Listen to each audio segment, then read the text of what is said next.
PD Beats here from Pop Turner, speaking to Cody from the band Wage War. He does clean vocals and some guitar as well. Welcome to the show, man. It's good to see you. Thank you. Good to see you. How you doing? I'm doing really well. We're going to get into the tour, in Canada, next month with, 3 Days Grace and Volbeat, because that's really exciting. And Yeah. a lot of people want to see that tour. And it's funny, right? The announcement of the tour is like an event on its own. Do you think about that at all sometimes? Like, there's a lead up, right? Yeah, I mean, most times there's a lead up for sure. Yeah, I mean, those things kind of happen, and we don't really always know when it's going to happen, but sometimes it's a surprise drop, sometimes it's not. But yeah, it's always fun to see everything in one place and see all the names on the flyers and the dates. It really makes it real, so it's exciting. Bands naturally will evolve and change over the years. You know what I mean? Wage War at some point was a band that made music of a certain style. And then, there's conversations, and then just naturally with different ideas, changing things around, there's going to be this evolvement of the music and the sound, right? For you Yeah. guys as a band, are there a lot of conversations about that? Is it kind of organic where you just kind of try new things? Like, what can you say about that kind of like evolving of Wage War release after release specifically? Is it planned? Does it happen? Does it just happen? I'm curious about that. Yeah, I mean, I think it's always been a goal of ours to never make the same record twice. Yeah. Um, and so that comes with a lot of experimentation. That comes with pulling inspiration from a lot of different places. So for us, it really does come naturally.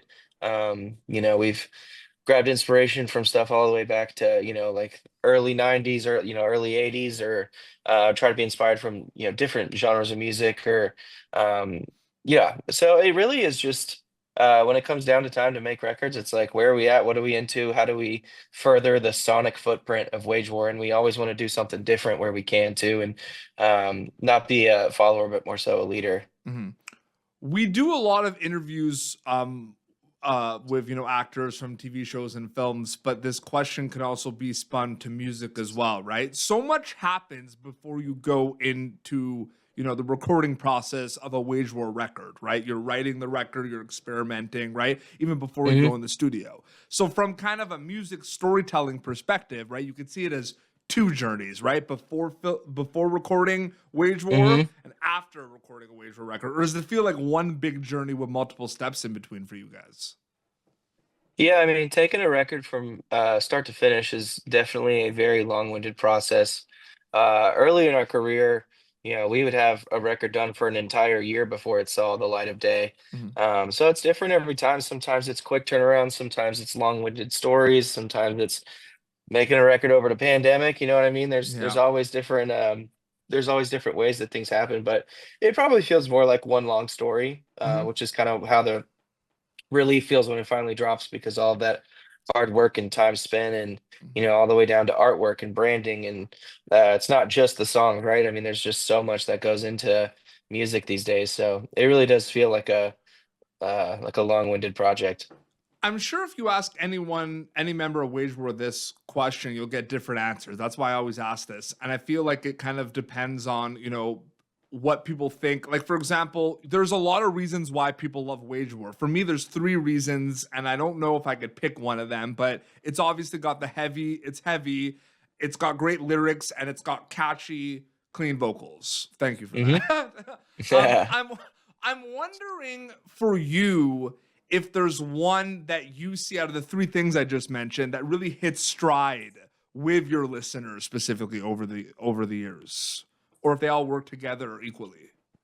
Yeah. Yeah, it's kind of a mix of all of it. We've seen success in all forms of this band, be it the heavy realm and in the melodic realm too.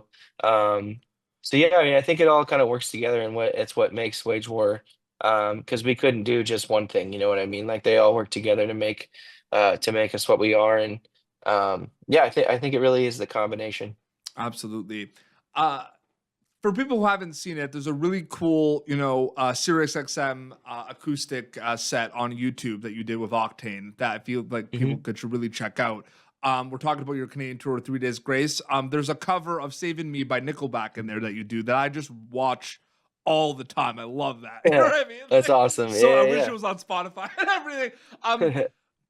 because this kind of goes to my next question about touring and selection process of the set list. Is there any story around specifically, you know, covering a Nickelback song, but specifically that song is like, that's actually like one of my favorite Nickelback songs too. Like that's a good one. So I'm just wondering about that. Yeah, same. So when we put out Magnetic, which was the first song off Stigma, I think someone tried to mean it as a slight, but they called it Nickelback core. And so we thought we would just fully embrace it. And we're all big Nickelback fans.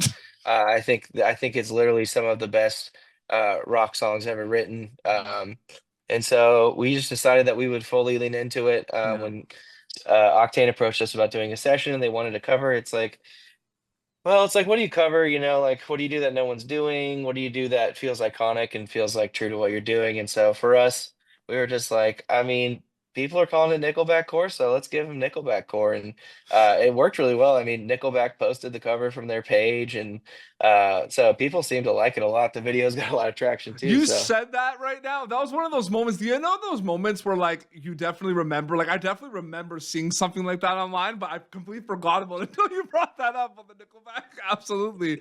But absolutely, man. That's such a good cover. And dude, like I'm a 90s kid. I don't know about you. Like I was born in 1991. So it's like for me, I remember when like the Spider-Man movie with Tobey Maguire came out, the Chad Kroeger song with Josie Scott from Saliva, the hero. Yeah. There was nothing cooler than that. That was like the coolest thing ever, right? And there still might not be. We're not sure yet, you know? Could still be peak. It hits harder when you're a kid too. Like I remember like seeing that. I was like, this is what I like. There's nothing better. That's why I love, you know, growing up, that's how I discovered a lot of rock and metal bands is like buying the soundtracks, right? And like a lot of horror movies had that. We need to bring that back. We need to Wage War on a horror movie soundtrack. Yep. We need to do that. I think that's a goal for you guys. We got to get you in a horror movie soundtrack. Yeah, I mean, I don't know who's driving that. I don't know who's driving those conversations, but I think Einstein Kills has got a pretty good handle on that. Absolutely. I've interviewed Spencer for that too. I'm a filmmaker as well in horror movies too. So it's like I end up like thinking about that, but we'll get a Wage War song in there somehow. You know what I mean? Low belongs in a horror movie. I feel like that Low could be perfect song where they're listening, like they're like having a conversation and like the screamo parts and then your chorus comes in while they're having a heart to heart. I feel it'd be perfect. We got to make it happen. Okay, if you want to be the first one to do it, that'd be great. Set lists are going to be like determining set lists. I feel like it depends like, you know, on the process of each band, but I feel like that sometimes will be like a never ending task, especially now with so many amazing kind of songs to choose from. I know you want to promote the new stuff. I know there's songs that you really think fit maybe with like bands you're touring with or stuff like that. Is it changed depending on the tour? Like, what is that like? Because I feel like that's a pain sometimes, right? To pick like a certain amount of songs. Yeah, I mean, there's two ways to look at it, right? Like, there's one way that's like, well, you know, we want to make sure that we're not the most alien band on the bill, you know what I mean? But at the same time, we want to be ourselves. So I think it's a give and take of, you know, playing songs that you know will work for the audience that you're playing for, you know what I mean? And then I think it's also playing songs that we feel like have identity. So, you know, we're playing, for instance, we're out with Breaking Band and Stained right now.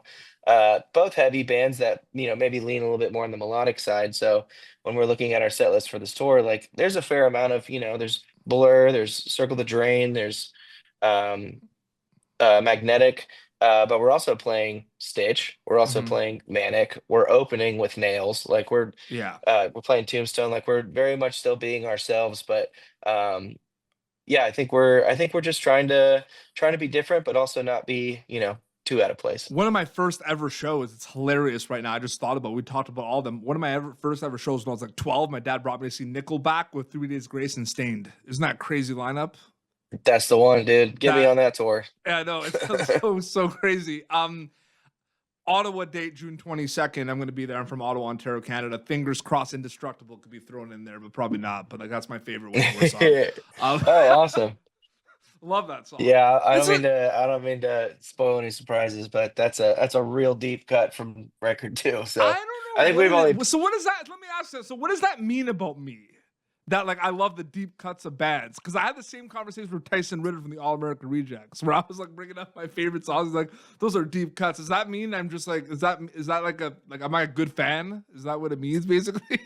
I think that means that you're an intentional listener and an Yeah. appreciator, which I really do appreciate because everyone puts a lot of effort into those 4 songs that are quote unquote singles, but there's also a lot of effort put into the other 10 to Mhm. 8 to 10 tracks. Yeah. Um, and that I mean that song in particular is like a um, very lyrically heavy song Yeah. because we kind of looked around it. At the time there had been a lot of um, a lot of disaster kind of in our scene. There was Ghost Inside had their bus Yes. accident. Tom from Architects had passed, like a lot of like really emotional heavy hitting things, and so we kind of just wrote this song about mortality.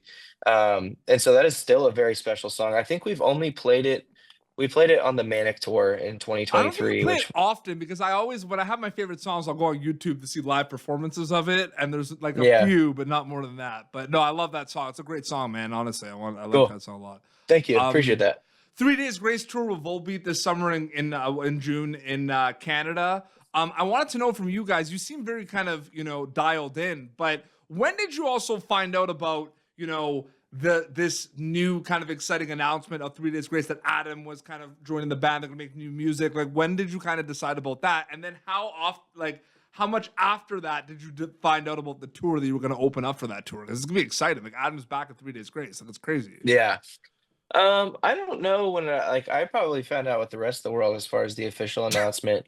And then I think, um, yeah, I mean the tour, tours go through a lot of different versions before they become Mhm. what they are. So, I think we had heard whispers of like an initial version of the tour, and when it finally all came together, that was the package and how it was going. So we couldn't be more stoked to be out with Volbeat in 3 days, Absolutely. especially 3 days with Adam. I've seen a bunch of videos from the Disturbed shows. It looks awesome. So we Absolutely. toured with 3 days in 22 Mhm. when it was with Matt, and that was a blast too. So I think it's gonna be a good time. I'm trying to think. I think I saw it might have been ABR or Parkway last time I saw Wage War live. This was a long time ago in Montreal. Was that Parkway probably? Um, I'm trying to think, but this was August like Burns. this was like when the River Days Stitch. This was like back in the day. Like, it's been a bit. Yeah, we did tour with both those bands. The Parkway one was only like 2 weeks, Mhm. and then our first tour ever was with August Burns Red, and I definitely know that we played M Tellus. Is that Montreal? Yeah. Yep. Yeah, so we definitely played there with them. I don't think we did it. So it must have been ABR, which would have been 2015, very end. Absolutely. Last question before we wrap up. Yeah, I think after talking to you about the three things, my favorite things are the catchy kind of choruses and clean vocals of Wage War.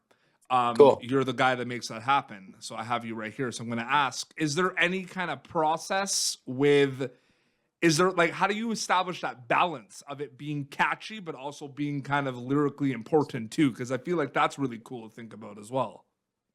Yeah, I mean that's the lock and key, right? Like trying to make both those things happen at the same time, and sometimes they do, and sometimes they don't. So it's kind of just like it's just kind of something that you keep chasing.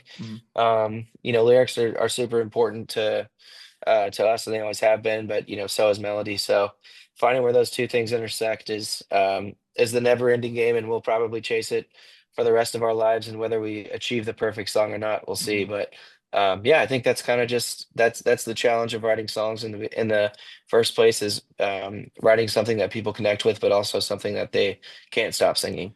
And absolutely. And before we wrap up, I always want to let bands know this, especially bands that I listen to all the time, like Wage War. I mean, times are tough sometimes, going through tough times. Being able to have bands like Wage War kind of really helps, you know what I mean? Block out certain things and escape a little bit. So in that regards to you and the band, I did want to say thank you, man. Seriously, in Oh, regards to thank you that. so much. We Yeah. appreciate that. Which Thank you. is really, really important. But yeah, 3 Days Grace and Volbeat tour, starting next month in Canada. We're gonna have all the descriptions in our on our website as well, where people could check that out and buy tickets. It's gonna be a great tour. I will be at the Ottawa show.